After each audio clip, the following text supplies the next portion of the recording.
When I came, I really struggled with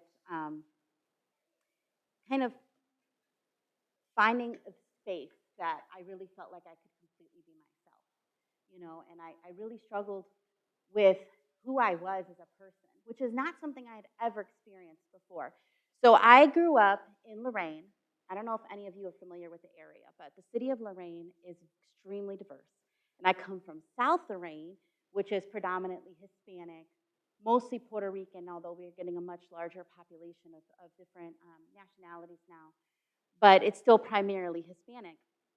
And so I never really had to wonder who I was.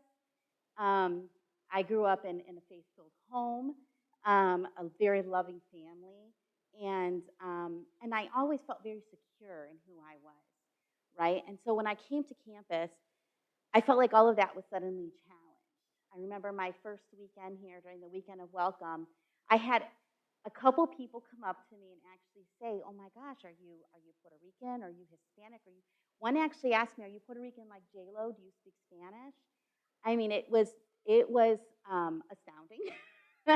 It's hard to believe now, probably because campus is very diverse now, much more diverse at least. Back then, it was more homogenous, and so there was a lot of people from rural areas, and they hadn't experienced any type of diversity, and so I felt singled out in a way that wasn't very positive, right? And I was afraid to really get myself out there. I didn't join any clubs or do anything my freshman year except for I did join Campus Crusade. And I kind of felt like that was my little bubble that I lived in because I was really afraid to step out of that bubble because I kind of used that as kind of an escape because I've always felt very close to my faith as a Christian. And so I kind of just escaped to that place because I didn't know where else to go, right? I went home almost every single weekend.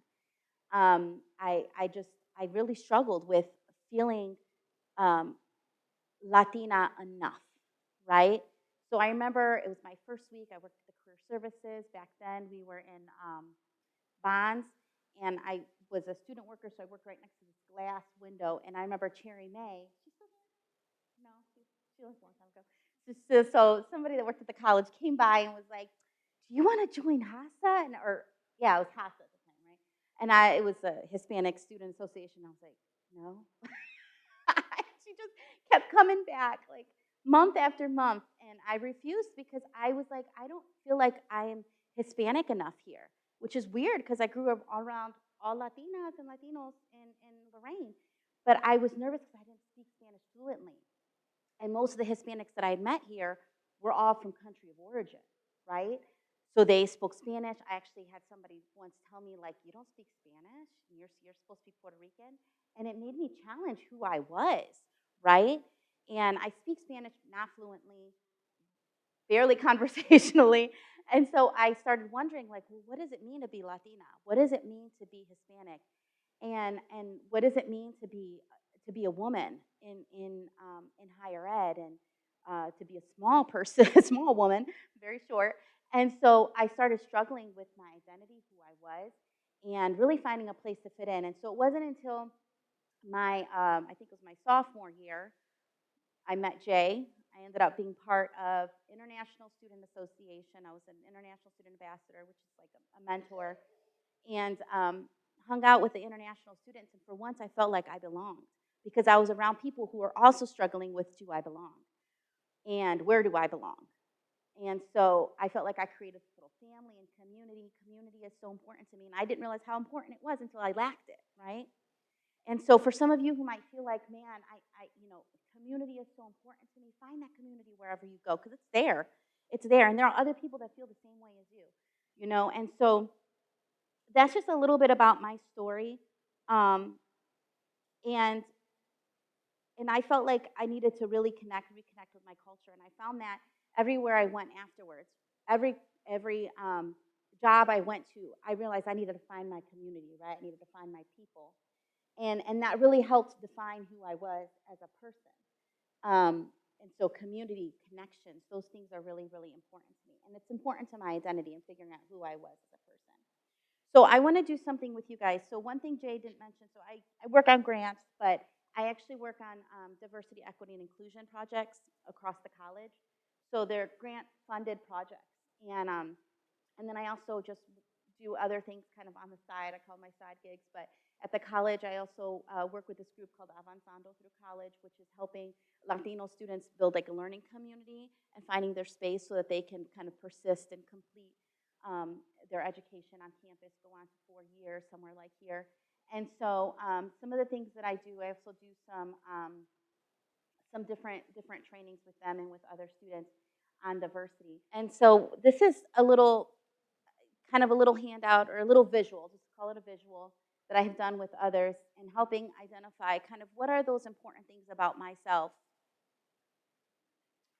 that have stood out to me, that I struggle with, or that I find as valuable, maybe something that really it has become kind of my central core of who I am. And usually it's not just one thing. It can sometimes be multiple things, right? So looking at this little wheel, it's called the diversity wheel, but looking at this wheel, think about who am I as a person? And what are the things that are sticking out to me the most? What am I struggling with right now when it comes to my identity, with who I am? And I want you to meditate and think about how you can reconnect with those parts of your identity that maybe you feel like you've lost since you've come to college, or you feel like you struggle with. Because this is that time where we really start thinking about who we are, what we want to be one day soon, maybe right now. For some of you who are currently professionals, you're here, you work at the college, or you're part of the community, thinking about what are those aspects of myself maybe that I feel like I've lost over time. And if that's your faith, I want you to really think about that as well. And I'm going to read you something as you're thinking about that and you're meditating on that, okay? Oh Lord, you have examined my heart and know everything about me. You know when I sit down or stand up. You know my thoughts even when I'm far away. You see me when I travel and when I rest at home. You know everything I do. You know what I'm going to say even before I say it. You go before me and follow me. You place your hand of blessing on my head. Such knowledge is too wonderful for me, too great for me to understand. I can never escape from your spirit. I can never get away from your presence. If I go up to heaven, you are there. If I go down to the grave, you are there.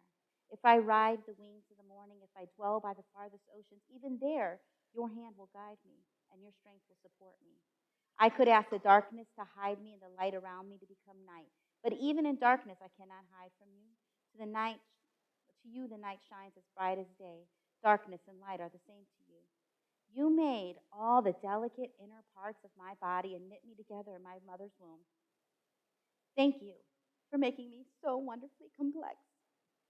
Your workmanship is marvelous. How well I know it. You watched me as I was being formed in utter seclusion, as I was woven. I should have read this. It makes me emotional. As I was woven together in the dark of the womb, you saw me before I was born. Every day of my life was recorded in your book. Every moment was laid out before a single day had passed. How precious are your thoughts about me, O God. They cannot be numbered. I cannot even count them. They outnumber the grains of sand. And when I wake up, you are still with me. It makes me emotional because my daughter is struggling with her identity right now as a person of color in her school. And so I read this to her to remind her of how wonderfully complex God has made her. And I want to remind you that you are uniquely created by a divine creator. You are wonderfully complex. You are not just one thing. You are not just one thing on that paper. No one else has the right to define who you are. You are not alone. You are created for community. You are loved and precious. You are not forgotten. You are blessed and highly favored. You are created for a purpose. You are valued and have more to give than you know.